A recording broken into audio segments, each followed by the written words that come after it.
Welcome, Lauren, to the podcast today. So happy to have you here. You are our first YouTuber on the show. Woohoo! See, first time for everything. Yes. So let's start with hearing a little bit about your background, specifically what you were doing before you became a full-time YouTuber, and tell us what you do on YouTube.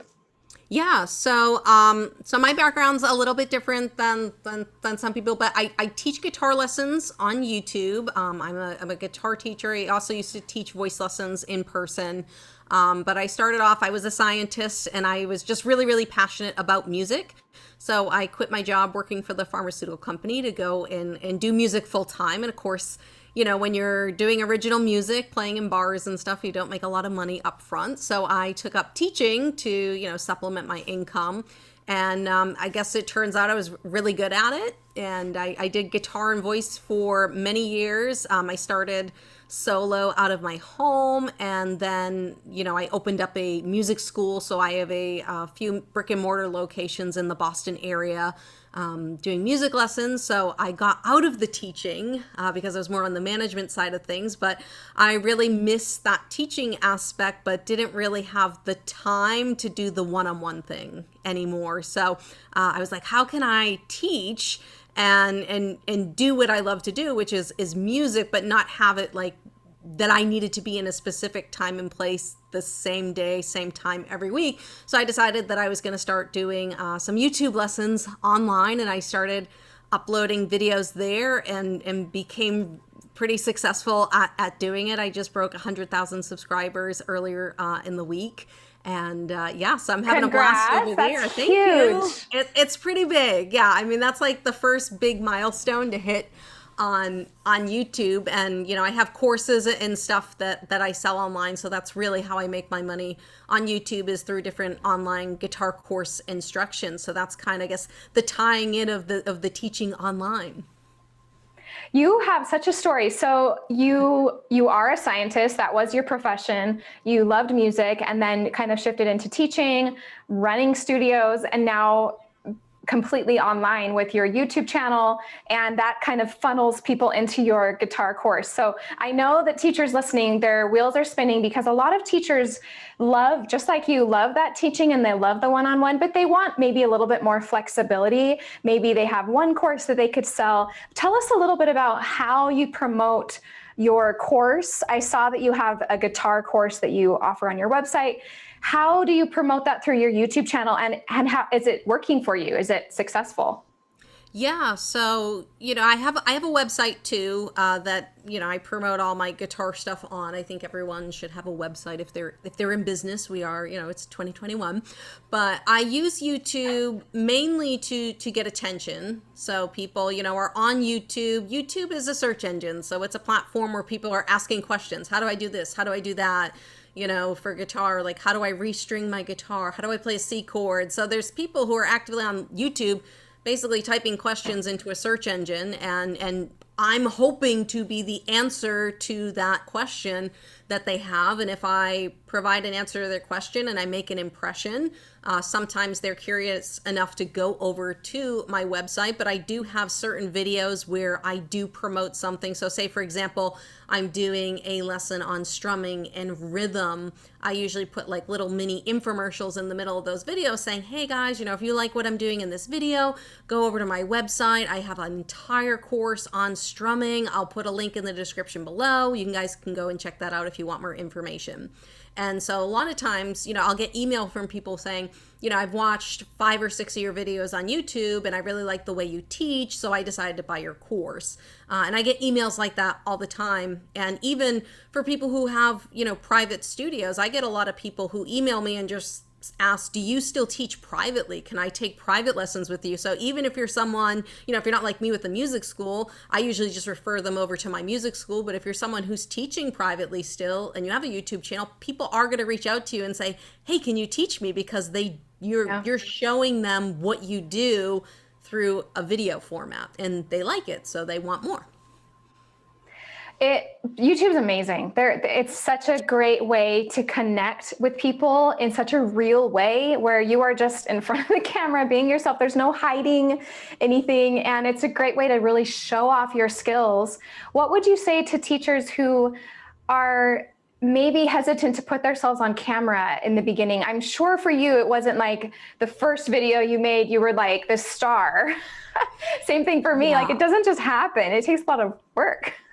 Yeah, no, the first few videos I did were horrible. And, it's funny because you think being a performer, because, I performed on stage in front of people. So, like, stage fright isn't an issue. But when you're like staring down a camera, it's a very different feeling. And when you first start doing YouTube, the tendency is like to ramble on. If you watch some of my first videos, I mean, they were horrible. And even the filming was horrible. I didn't have lighting. I was just using my phone, and it was kind of dark and grainy. I was just doing it in one of my music studios at the school. And it's interesting because one of those first videos, and it just goes to show you, you don't need a fancy camera to get started. I just started with my phone, and one of those videos actually took off and has over probably like 1.6 million views at this point. But it didn't take off right away. It actually took off a year and a half after I recorded the video.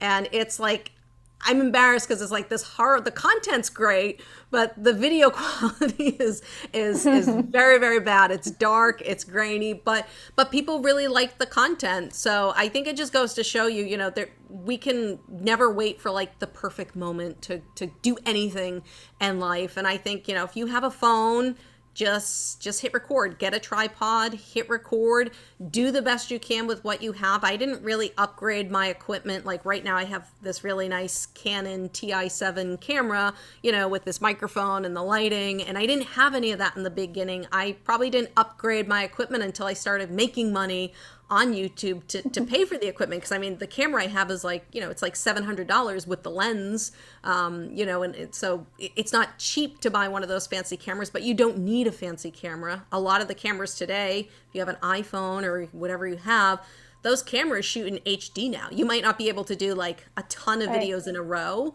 but you can do a video that's good quality and put it up on YouTube, and people will like it. If you're providing good content, that's really the bottom line with content on YouTube. Okay, two thoughts that come to mind. The first one is there are a lot of guitar teachers on YouTube.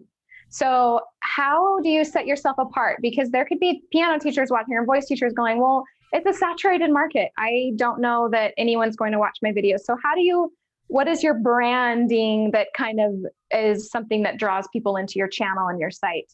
Yeah. I mean, that was something I thought about early on, fortunately, because of my experience in business, and just doing music lessons before. I knew the students that I like to teach. I'm not someone who likes to teach kids. I don't have a method for kids, but I really did love teaching adults, and particularly all of my favorite students were students that were in their 50s and 60s. I really liked helping that older generation, one, because I think we liked a lot of the same music. There's a lot more guitar in that musical genre of classic rock. And so I knew going into YouTube, I said, I'm going to cater my content to an older learner because, any type of lesson. I mean, everyone asks anything on YouTube, like, is it too saturated? And the thing is, there's billions of users on YouTube today, billions. And, there are other guitar teachers, but we all teach in a very different and unique way. And just because, someone like Justin Guitar, who's one of the big guitar people on YouTube, has millions of followers, not everyone's going to like his vibe or the way he teaches. Yeah. And I think the big thing is to find out what specifically you want to teach. I was actually just coaching another guitar teacher on his YouTube channel, and he's got a smaller channel, but he did a video. I think it was, I forget the name of the band that he did, but whatever this band was that he did this tutorial lesson on, he got more views on it. And I said, well, what you need to do is you need to do more of that. Your audience is telling you that they like that band. So do more of that instead of doing this.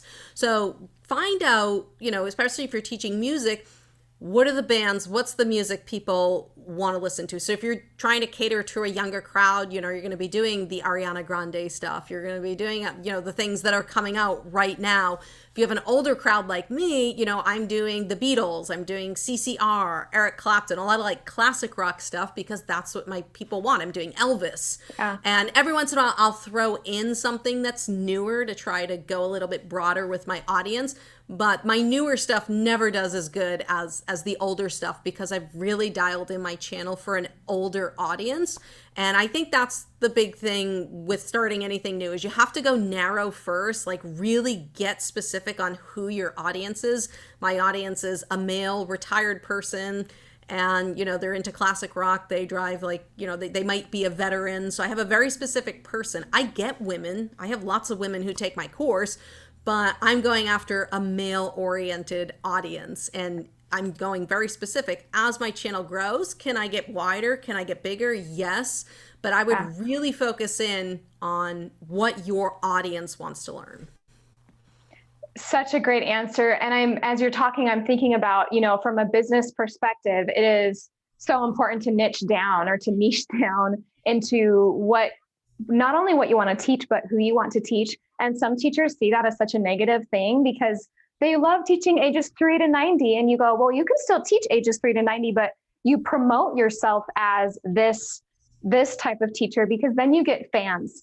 Then you get people who go, she is the teacher for me because I am 14 and I love pop music. And that's that person she resonates with me, and it's the same with the YouTube channel. Focus on what you're really good at, and you'll still attract, the outer ring of people that may fall outside of that. Like, you definitely have women students and probably some younger students as well, because they just really like you, but you've focused in on that audience first. Right. Exactly. Tell us about your course. I know you have a course for helping people kind of create YouTube channels. Is it pretty new? It's a new course you've launched.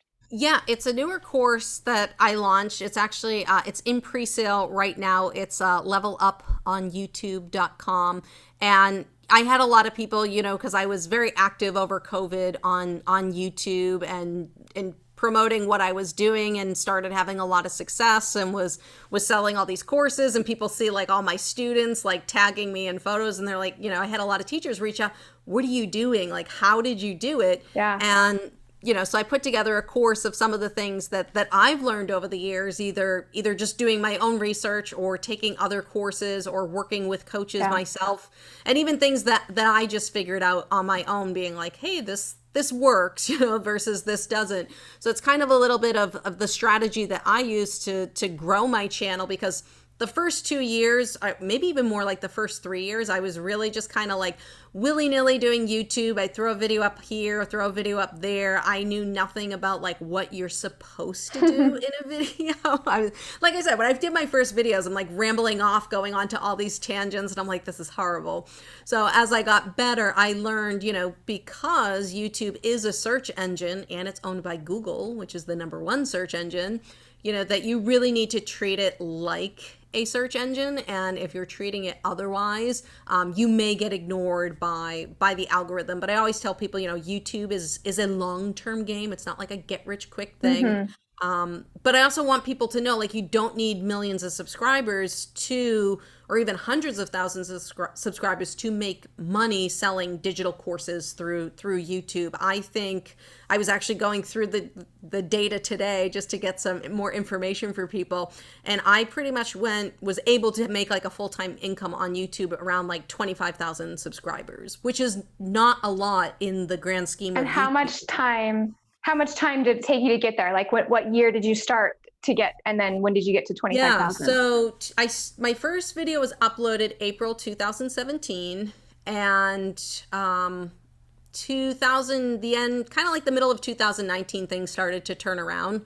So about a year and a half for me to really get things going, and that was me like I said, doing things kind of willy-nilly, not knowing what I was doing. So yeah, 2019, well, because that's when that video took off. I got a video ranked, not realizing that there's ways to do that's a little bit more strategic and efficient. That video that I recorded, I just think people liked it and it was getting a lot of engagement, which is a signaling factor to YouTube. I didn't know that at the time, but I think it was just getting so many likes and comments that YouTube was like, we got to show this video out to more people. And that's what happened. A video took off, and then that was it. Like, my YouTube channel really started going. And that's the thing I want to teach people is, you know, not every video is going to take off like that, but you want to treat every video like it will, because you never know. Because like I said, that video took a year and a half before YouTube even recognized it. Now I get YouTube to recognize some of my videos a little bit faster than I used to. But once that happened, I was like, okay, there is like a method to the madness here. And because I'm a scientist and a scientific background, I'm very big on figuring out what is the method to the madness. So that's when I went in, did my research, and I'm like, okay, these are the things that YouTube likes. These are the things that YouTube doesn't like. I'm going to do more of this and less of that. And since then, my channel has taken off. I think since this year alone for 2021, I think half of my subscribers have come from this year alone. That knowledge is so valuable. You know, I'm thinking about when I started teaching online, I was traveling the world while teaching online and figuring it all out. And it took like 7 years to figure it all out with the business and the automation and building a website and the right apps and the right setup. And that knowledge, when you're saving people years of work and study, that's huge. And it sounds like that's what you're providing in your course, is really helping people fast track that YouTube growth so they don't have to just sit and figure it out.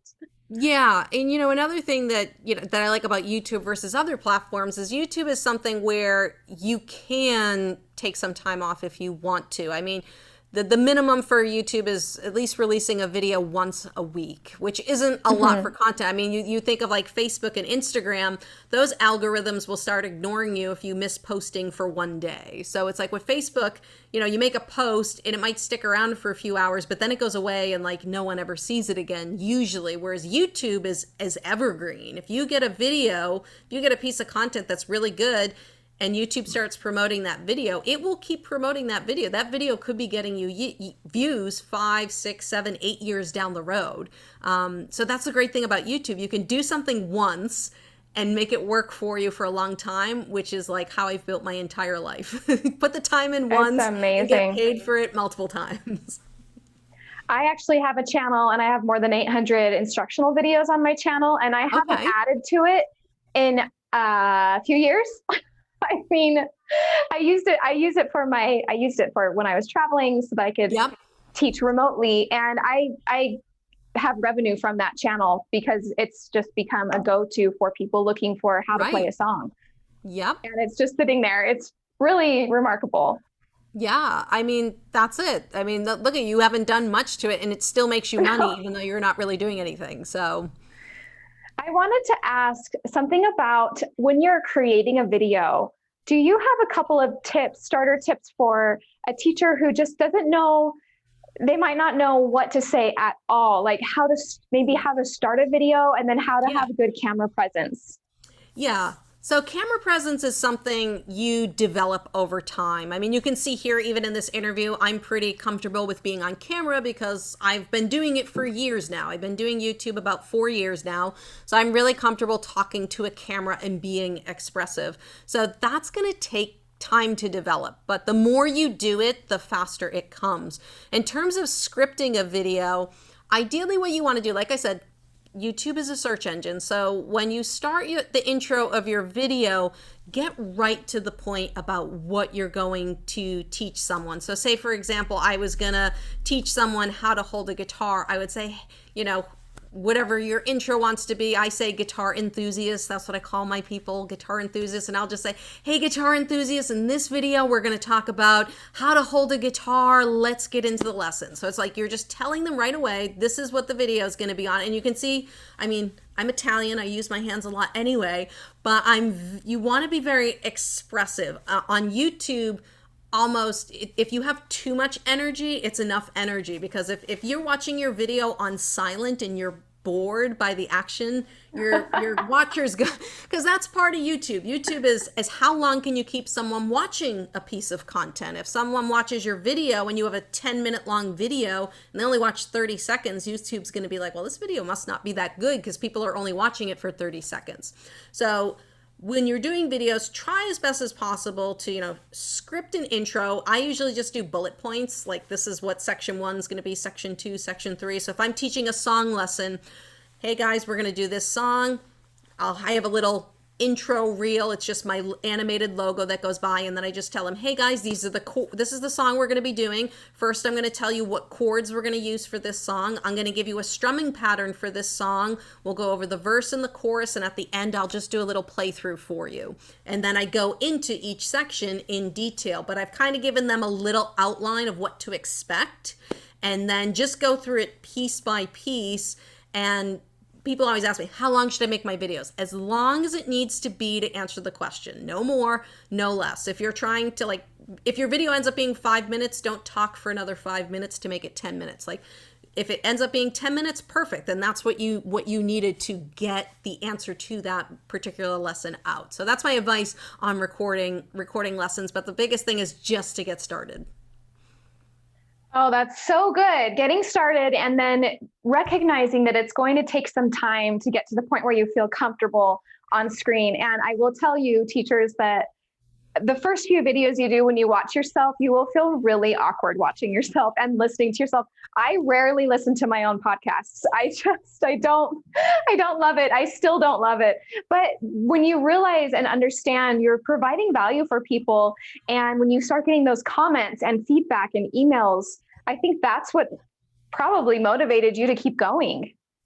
Yeah, because I mean, I definitely had times where I was like, why am I putting all of this time and all of this energy and effort in, and I'm not seeing much reward for what I'm doing. And I think that's a typical journey for a lot of people who get into YouTube.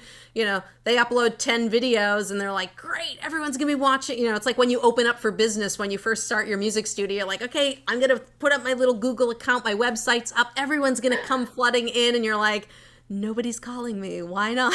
So where are they? YouTube's a little like that too. You do have to build authority with YouTube. They want to know, hey, and that's why I said if you release a video once a week, it lets YouTube know, hey, you're being consistent about this. They're posting a video every week. Okay, let's put a check mark there. They're being consistent. They're promoting out to other sources. So it just takes time. It's a snowball. I always tell people it's like this little snowball and it gets started, but once it takes off, it goes. Like I said, I have a little over 100,000 subscribers right now.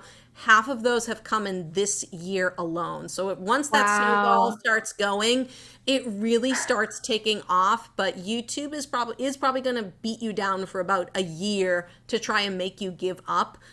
So that's why, in the course, I teach people, because the thing is, when people think about YouTube and making money, they always think about YouTube ads. And like you said, you're still making money off of YouTube ads for a channel that's not running so much. And I make lots of money off of YouTube ads alone. I make thousands of dollars on just YouTube ads, but that's not the end all be all of making money. And that's what I do in the course, is letting people know, like, you can offer a product. Even if you only have 100 subscribers, you can offer a product, even if it's a small course, for $47, and start making money right from the get-go instead of waiting. Because for to get monetized on YouTube for ads, it's 1,000 subscribers and 4,000 hours of watch time. It took me about, I think I got August 2018. So it took me about a year and a half to get monetized on YouTube ads. But in the meantime, I was selling courses, because I'm like, okay, for me, I was like, hey, if I can pay my rent, then it's worth it. Then you start getting the emails, Absolutely. you start getting the emails from the veterans who are like, hey, I have PTSD and you've been helping me. Learning the guitar has helped me with that, which was like a side effect I didn't see. I knew music was helpful for PTSD, but I didn't think I was going to have people writing me being like, hey, I was a Vietnam veteran. I have severe PTSD and your lessons are helping me cope and heal. And it's like, when you start getting emails like that, you have a bigger purpose behind what you're doing. So while I started YouTube, yes, to eventually make money, having the purpose behind why you're doing it to help these people can help push you through a little bit more when things are tough in the beginning. Tell us where teachers can find you. I know you have a couple of websites, so tell us what your YouTube channel is and then your sites, because I know it might be fun for teachers to kind of spy on your funnel. Yep, Where you send them and all of that. So tell us what all of your links are. Yes. So my main website that I host all my guitar lesson stuff is laurenbateman.com. It's just my name, laurenbateman.com. My YouTube channel is youtube.com/Lauren Bateman. Really simple there.